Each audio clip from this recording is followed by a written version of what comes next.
Hi, my name is Larry Kishane. I'm from Yellowquill First Nation. The template for change. The first step we're going to need to take is to educate our politicians, our staff, our health people. Let them know that there is a problem in the community if you have a problem with the water. Identify and assess the needs that are going to be addressed. Set a standard for the community and not accept anything less than what you set out to accomplish for your water treatment facilities on your reserves. And then last of all, I guess the political will to attain and not give up when INAC says that that's impossible to do, or we take whatever advice INAC gives us. And this is not only for Native communities, but for all communities in Canada, that hopefully that every community in Canada will have a safe drinking water supply that they can access. Just go on into the next one, my name there, and I'm on a council with the Yellowquill First Nation and a volunteer with the Safe Drinking Water Foundation. Yellowquill, I'll just go back and say where Yellowquill is. Yellowquill is located 2.5 hours straight east of Saskatoon. With our TLE lands and our ban lands, we're roughly 34,000 acres of land. Our total population is 2,300, and we have roughly 850 people living on reserve. An issue of trust. I guess the trust that's been broken, I guess, kind of is with the community, where politicians didn't do what they were supposed to do, or didn't access what was supposed to be for our community members as a safe water supply for our members. So the politicians didn't do their job, and that means that the reserve level, the provincial government, and the agencies that work for the provinces, like there's Health Canada, and then there's agencies that work within Health Canada, I guess, didn't do their job. And the federal government, meaning Indian and Northern Affairs Canada, didn't look after our interests as they should have. What happens when trust is broken? Communities suffer, meaning in the health area. People aren't as healthy as they should be.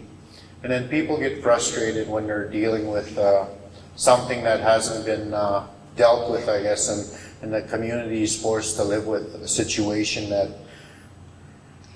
that shouldn't have happened.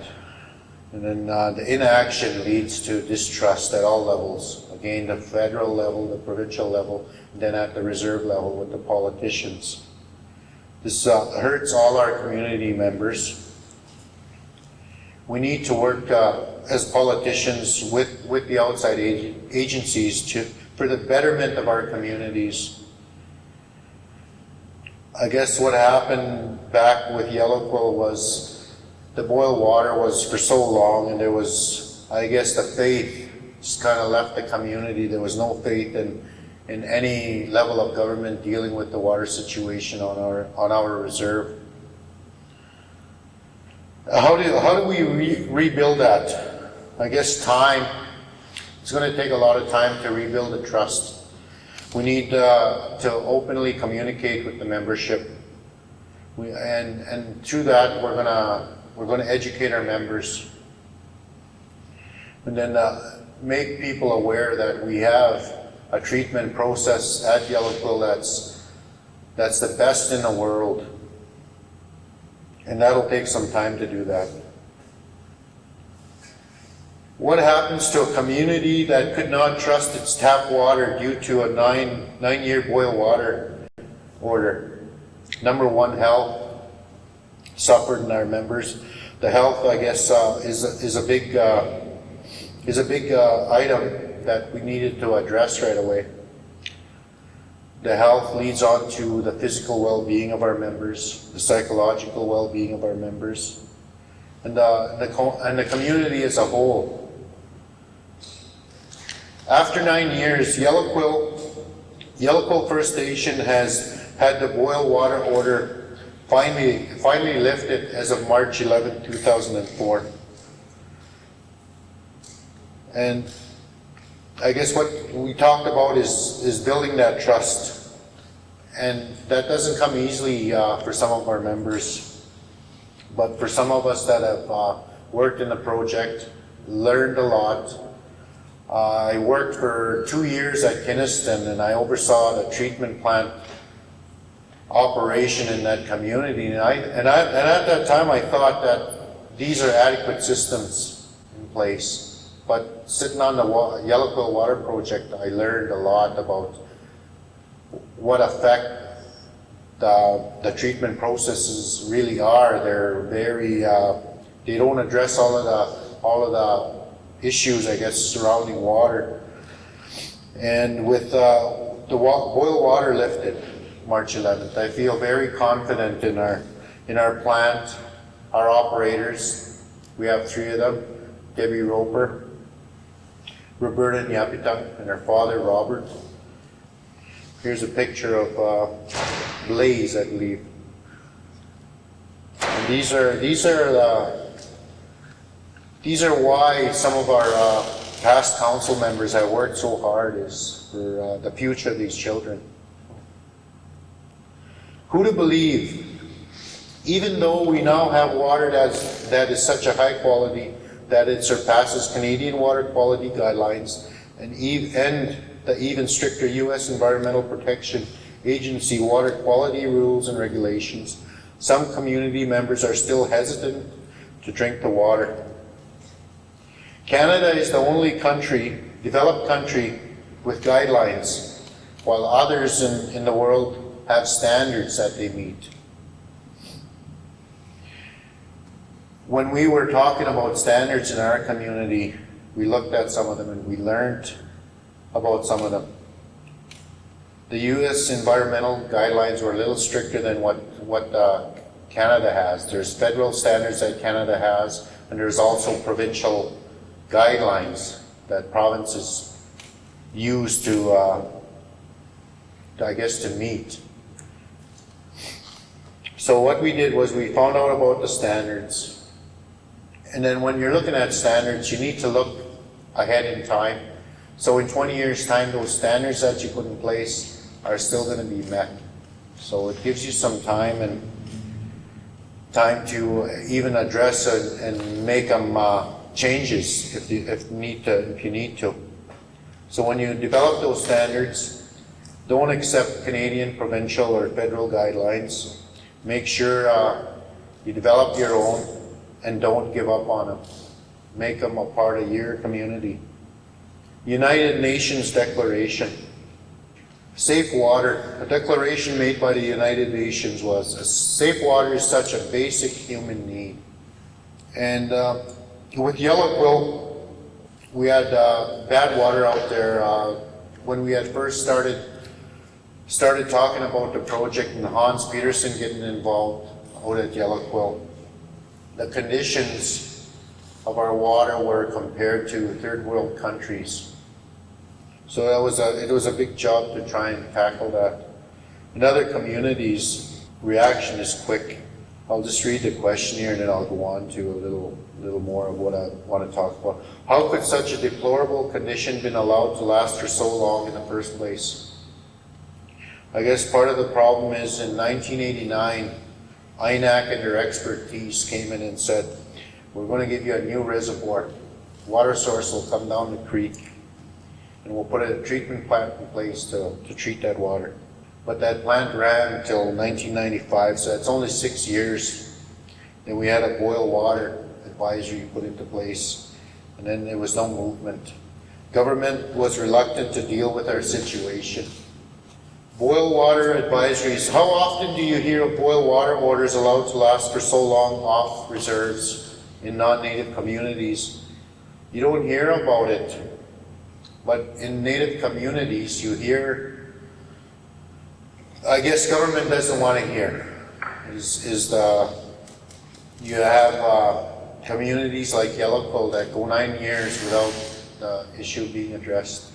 We went to a conference in Edmonton last fall, and the first time I've heard of a Native community having water problems also was at that conference. So you don't hear about it, but if you hear about it in non-Native communities, reaction is pretty quick, because it's not acceptable in any other community in Canada. You take Walkerton, the reaction was quick. Take North Battleford, the reaction was quick. So trust is a big issue also. Trust is something that's earned over time. You can talk about test results, treatment processes, and a state-of-the-art water treatment plant, but to some community members that means little.